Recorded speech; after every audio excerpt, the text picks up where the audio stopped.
Hello, everyone, and welcome. Whether good morning, good afternoon, or good evening, it's excellent to see you. And welcome to this Syncfusion webinar, which is going to be a Flutter Q&A with Chris Sells, the Senior Product Manager at Google. So this kind of webinar, we're just going to be looking at whether you're a beginner or an expert level at Flutter. We are here to answer any of your questions, whatever they may be. So now that we've kind of mentioned on it, Chris, do you mind kind of giving a quick background? Sure. So hi, I'm Chris. I'm a PM on the Flutter team. I have been on the Flutter team for about 2.5 years. Before then, I've been at Google almost 6.5 years. Before then, I also worked on developer tools on Android, and I worked on developer tools for the Google Cloud Platform. And before that, I was about 20 years in the Windows developer ecosystem. I worked at Intel for a few years. I worked at Microsoft for 8 years. I did consulting and authoring and speaking and those kinds of things. So I've been doing developer tools for kind of a long time. It's my favorite part of the job, I guess it's my favorite specialization. Right, I haven't worked on consumer products very much, and it's mostly because developers are my people. These are my favorite kinds of customers are developers. So that's kind of why I stick on developer tools. All right, very nice. Well, I know everyone's kind of getting excited, probably get into answering the questions. So before we go into that, I just thought I'd do a little bit of house cleaning, let everyone know kind of how we're going to run this webinar. So on your screen, whether it be on your phone screen or on your any device that you're currently using, you should see a box that will kind of mention Q&A, or it might be listed as questions. So you can just go on there and submit any questions that you may have. We will do our best to get to all of them today. If for any reason that we are not able to get to all of them, we will make sure to follow up with you in an email that will follow up with this webinar here in the next couple of days. So just keep an eye out for that. With the questions, we will also be including a recording of this webinar. So you can kind of go back through and check it out, share with your friends. And that will actually go up later today on the Syncfusion YouTube channel. But without further ado, we figured we'd go ahead and get into this webinar. And while we let everyone go in there and submit any questions that you have, we actually had a few of you who went in and submitted your questions a little early. So we'll start with a couple of those while you guys fill in the chat box here. So for our first question, Chris, we have, what are the prerequisites to learning Flutter? A pretty good starter, I feel like. I have actually started to run into developers where Flutter is their actual entry into development. It's their first thing. When we first built Flutter, we spent a lot of time kind of saying, hey, we have docs that say, hey, if you're an Android developer, here's how to think about Flutter. If you're an iOS developer, if you're a web developer, etc. And we still have all those documents, and they're all up on Flutter Dev. But more and more, what we're finding is people can start with Dart and Flutter as their first programming environment, which is pretty great to see. That Flutter's mature enough now that it's gathering that.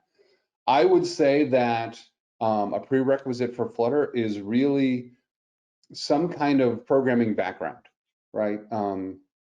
You can jump in from nothing to do Dart and Flutter, and there are training materials to help you with that. But as with any environment, it's always better to know. The more you know coming into Flutter, the easier it will be for you to get up to speed on Flutter and for you to get up to speed on Dart. But you could start from scratch. You absolutely could, and people do. All right, excellent. And then we have, moving on, what aspects of the Flutter framework language might a developer want to ensure they get familiar with upfront? Yeah, so Flutter, of course, isn't a language. The language that Flutter is built with is Dart, and Dart, the language, is a C-style language. So if you're familiar with, C, C++, Java, Swift, Kotlin, that category of languages you're going to be pretty comfortable in Dart. In fact, in many ways, Dart is kind of the best of all of those languages pulled together. It's got modern features like async and await and coroutines and all of those things. But I guess the core idea in Dart, is really the function and the block and the class and lambdas are first class in Dart, those kinds of things.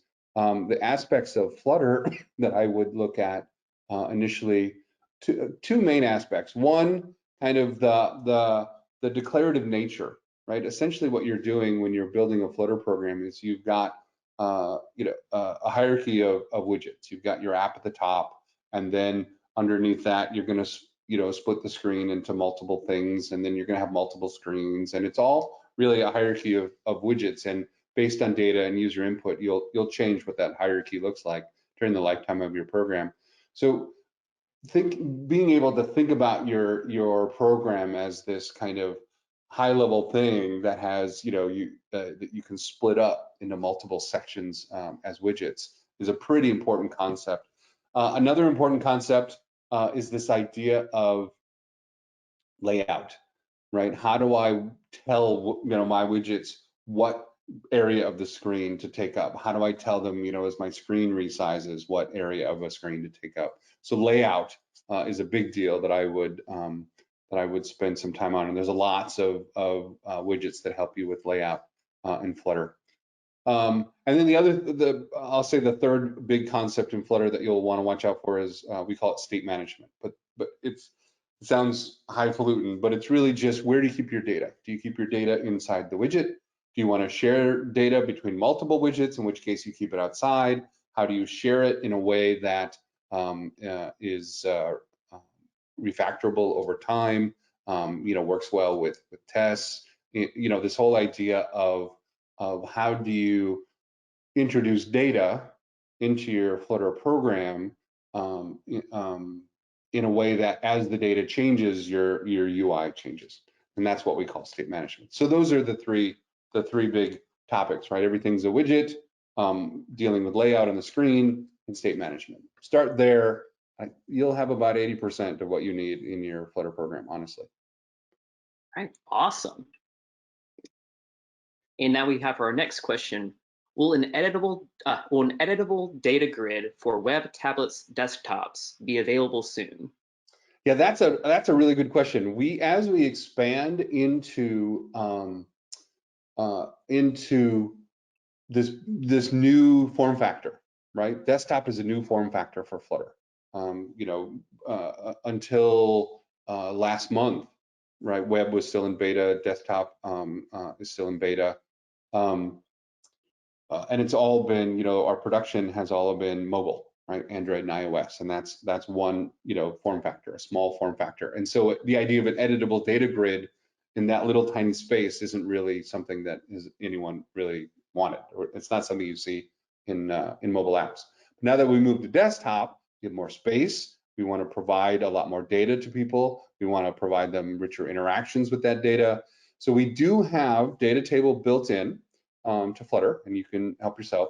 It does not provide the affordances right now to I want to add a new column. I just want to start typing and tab between it and etc.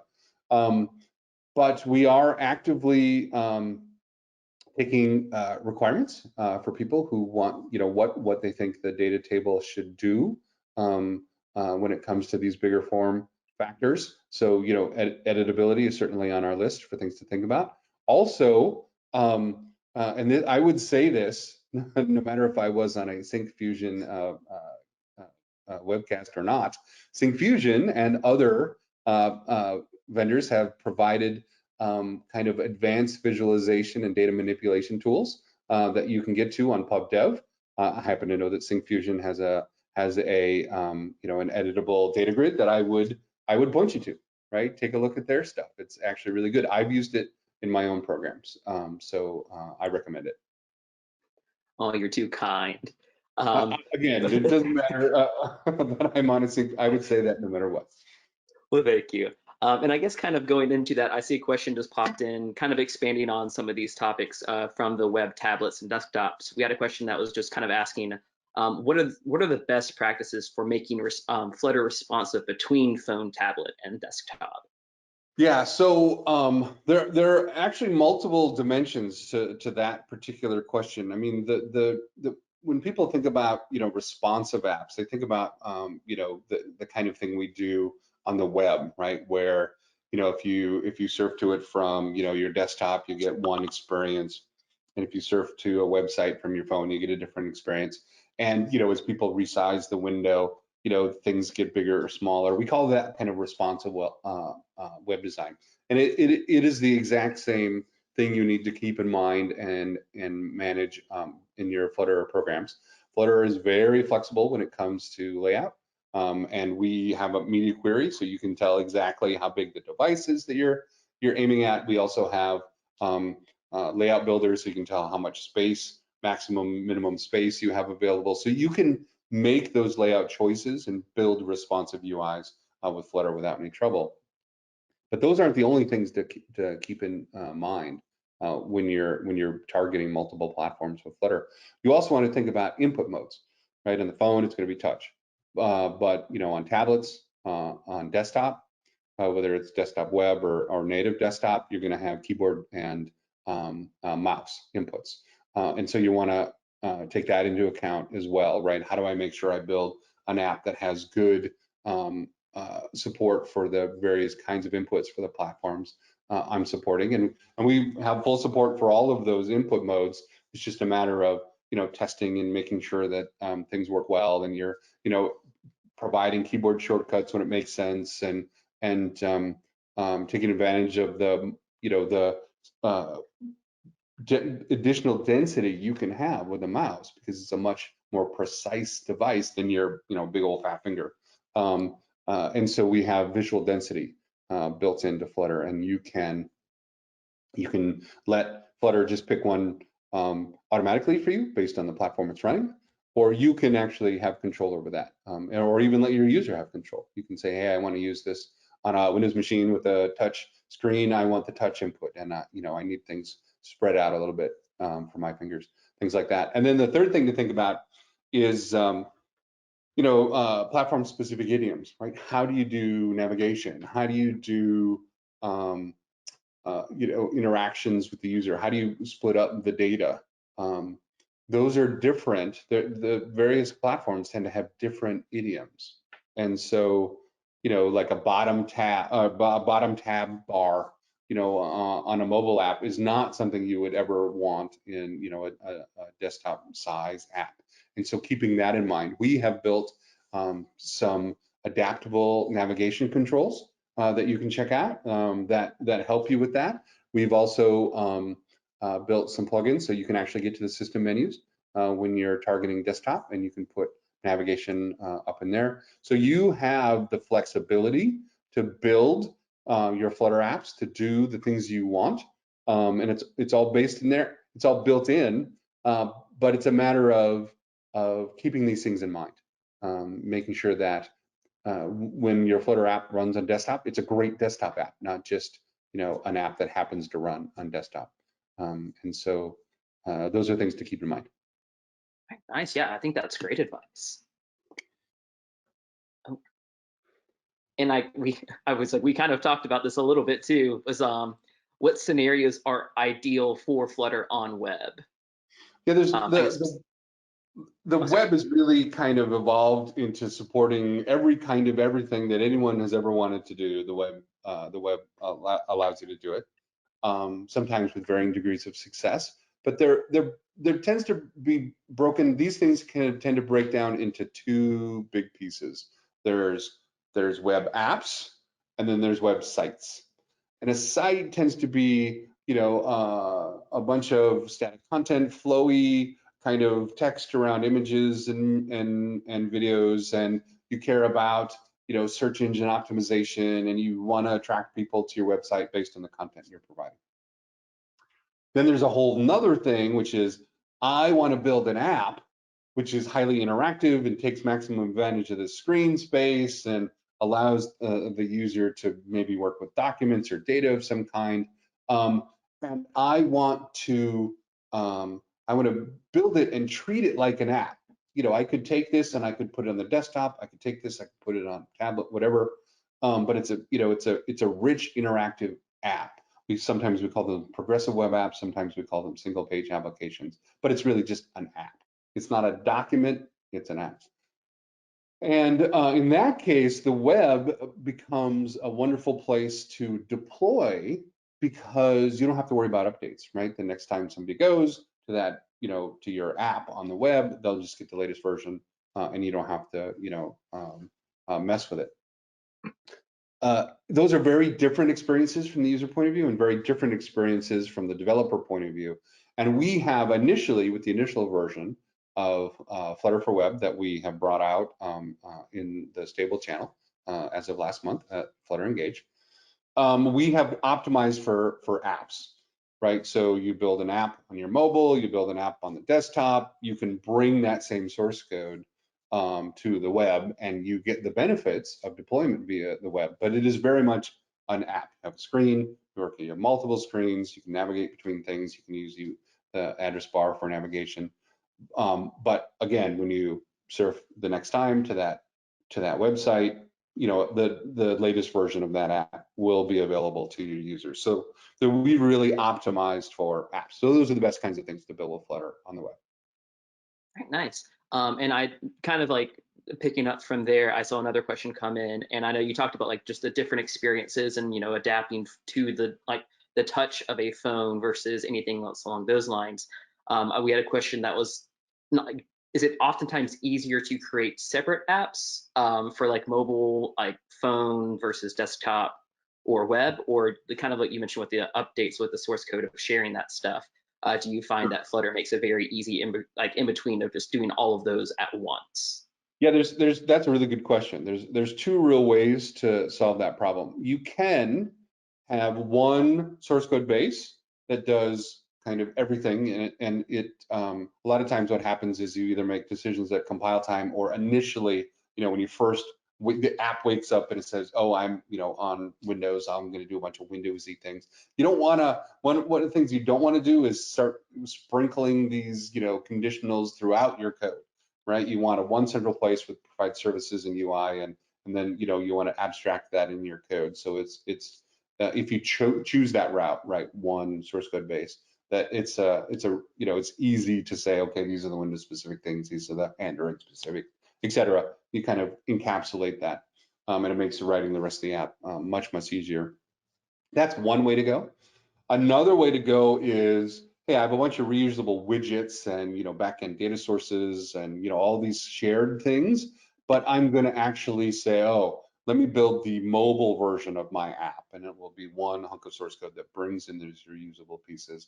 Maybe I'll have the desktop version of, maybe I'll have the web version, etc. So jury's still out in terms of what people are actually going to do. It turns out that from a technology point of view and support we want to put into the platform, that the idea of all of it in one source code base is a superset of, oh, I want to have one source code base for this and one source code base for that. So we focus on the you can do everything in a single source code base if you want to, and then if you decide, oh, I'd rather split it out, you absolutely can, and all the same. You'll need to write all the same code, but you can write it differently because you won't have to be conditional because you've already made the choice in terms of how you organize your project. Does that make sense? Does that sound like a reasonable answer to that question?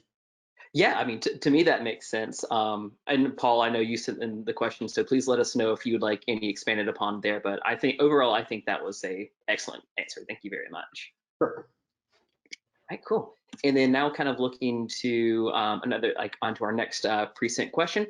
How do I embed a Flutter web app into a web page? Kind of I expanding wish I on. had something magical to say here, but I recommend an iframe. No? I mean, like you said, the simple is sometimes just as good. Like just kind of going into it. And I just saw that Paul sent in saying makes perfect sense. So great. All right, nice. Moving on.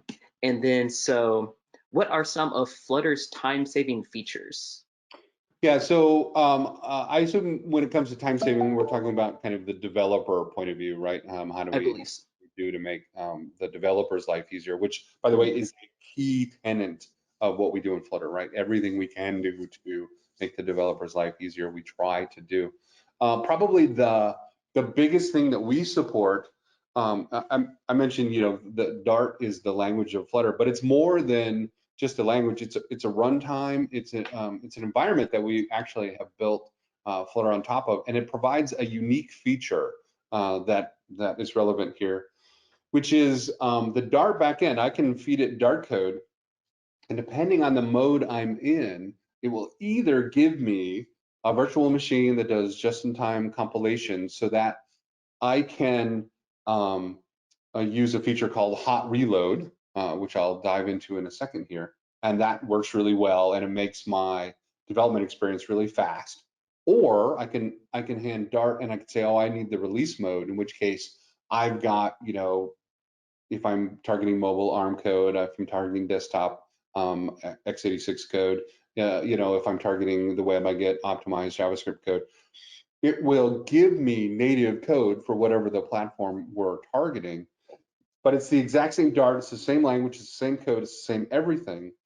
And what that gives you is the ability to have a fantastic optimized development experience with just-in-time compilation and a fantastic native user experience with ahead of time compilation. As Dart is unique there, right? Generally, you pick especially a multi-platform framework, but honestly any framework, and you choose, right? Do you want native code, in which case the development experience isn't as optimized as you might like it, or you choose kind of interpreted kind of code. The development experience is fantastic, but then the user pays the price with it's not as optimized at runtime for the user. And Dart is unique in that it allows Flutter to provide both. And so from a developer point of view, it's pretty wonderful that way. The diving more deeply into hot reload, the idea of hot reload has actually changed. We see it changed how developers write Flutter programs to the way they're used to doing it. Normally what happens, you sit down, you write a bunch of code, and then you run it and you test it. And then you go, oh, that didn't work the way I wanted. And you go back and you write a bunch of code, and then you compile it and run it and test it. And there's all this compiling and running and testing that you have to do after you write a bunch of code. The average Flutter developer doesn't work that way. What they do is they come in the morning and they bring up their Flutter project and they hit debug immediately before they've made any changes, and they have it running right next to their IDE live, and they navigate to whatever page they want to work on. Then they go to that code and they start typing, and as they do, and every time they save, it does the hot reload, and the program is now changed in their emulator, or if it's a desktop program, just in the raw. So that actually changes how you do things. You don't have to, you compile it once, you get it running, you get the debugger set up, you get the emulator launched or whatever you need. And then as you make changes, by the time you save it here and turn your head, that hot reload has already happened, right? Your change has already been incorporated. And it turns out to be super fast, edit, debug, test kind of loop. So that is kind of one of the major things we do to save developer time. We also have built as much as we can into the tools so that you don't have to mess with settings, over an Xcode or over an Android Studio. When it comes to the native stuff, we try to isolate you from that if you don't want it. If you do want it, of course, the projects are there, the code is there, you can go and help yourself. We try to save you time with an extensive set of debugging tools in Flutter DevTools. We try to make those as intuitive and useful as possible, saving you a bunch of time when it comes to tracking down, performance problems or memory leak problems or layout problems or any kind of problems you might be having. We continue to invest heavily in making Flutter the most productive possible environment for building front-end UIs. Nice, and I feel like it shows through. Great. Nice. And then now we have, moving on to our next question, what is the difference between functions and classes to create reusable widgets? Yeah, so this comes up occasionally. The idea here is essentially when you're building a Flutter program, you're implementing a function called build inside of a class, and it could be a stateful widget, it could be a stateless widget. The idea is that this class is kind of the boundary of refresh, right? When you say, I want to, for whatever reason, I want to rebuild this widget, the data is different. I want to show the user something different. This is the boundary, is the class. Now, some people looked at it and go, gosh, there's a lot of ceremony, a lot of overhead. I have to do a class, I have to do an override, I have to do this build thing, I have to, whatever, right? It's a lot. Wouldn't it be cooler if I could just, and other frameworks have this, where I can just say, oh, here's the function, just call, it's a special stateless thing, just call this function. And really build is the equivalent of that, but it has a bunch of ceremony around it. But the reason that you should still use functions. You can still use functions for, abstraction, right? I want to build this piece of my UI. I want to build that piece of my UI, but it is not a barrier for refresh. And that is the key. The class can be a barrier that says, hey, I've refreshed everything, and I have to call this build method. Oh, but this class doesn't need that. I can skip that. And that is a way to optimize my UI. You get that when you have a class because it has, overrides and state and things, and you can tell Flutter don't do that. Whereas with a function, it doesn't have that extra functionality. You can't say don't rebuild this. So there's no metadata associated that changes at runtime, etc.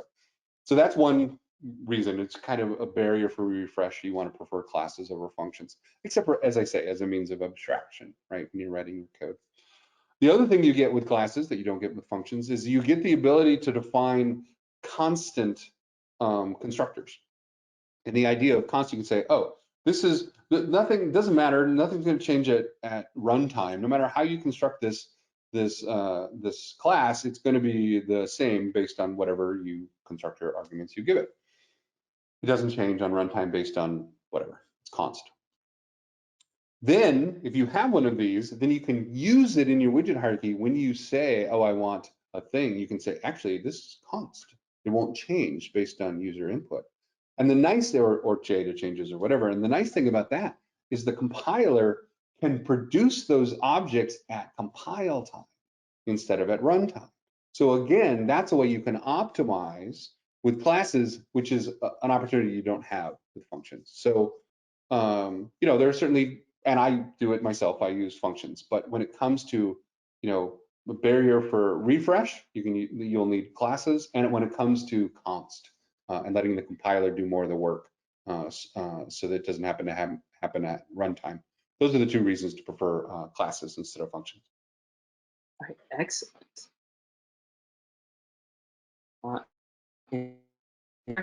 You mentioned we talk more on the hot restart and hot reload. Before we do that, I do know we are coming close to our end time here in a little bit, but I do want everyone to go ahead and send in like any questions you have.